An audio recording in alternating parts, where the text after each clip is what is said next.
Özüm Afayət xanım. Hansı ünvandı bura? Necə Bəli. işdi hadisəni?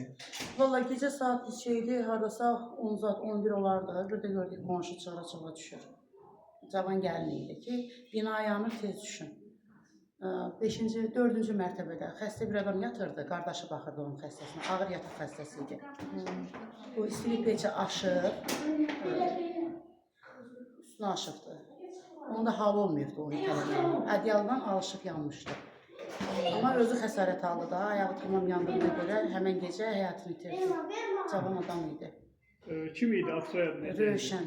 Adı Rövşəndir, soyadını bilmirəm, yoldaşda təzə rəhmətə gedibdi. Heç 40-a çıxmayıbdı.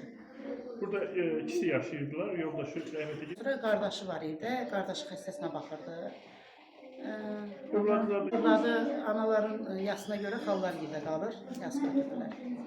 Oğlan burada xəstə yatırdı, xəstəsi idi. Gəldilər, elə ağır məsələn ev alışıb yanmamışdı. Sadəcə tüstüdən divara qapqara qaramışdı, tüstüdən həm zəhərlənmişdi, həm də yanıq xəsarətindən elə həmən gecə xəstəxanada keçindi. 5-ci mərtəbənin qonşuları həmən gecə getdilər bağ qohumlarında qaldılar. Bura bilirsiniz qəzalı binadır. Bu binanın vəziyyəti heç də yaxşı deyil. Biraz yanğın olan kimi binada görürsünüz şunların hamısı açıqdadır. Ona görə hamımız yerə düşdük həmən günüzü. Hər zaman. Olan analar hamısı həyata düşdü qorxularla ki, bina qəzalı vəziyyətində.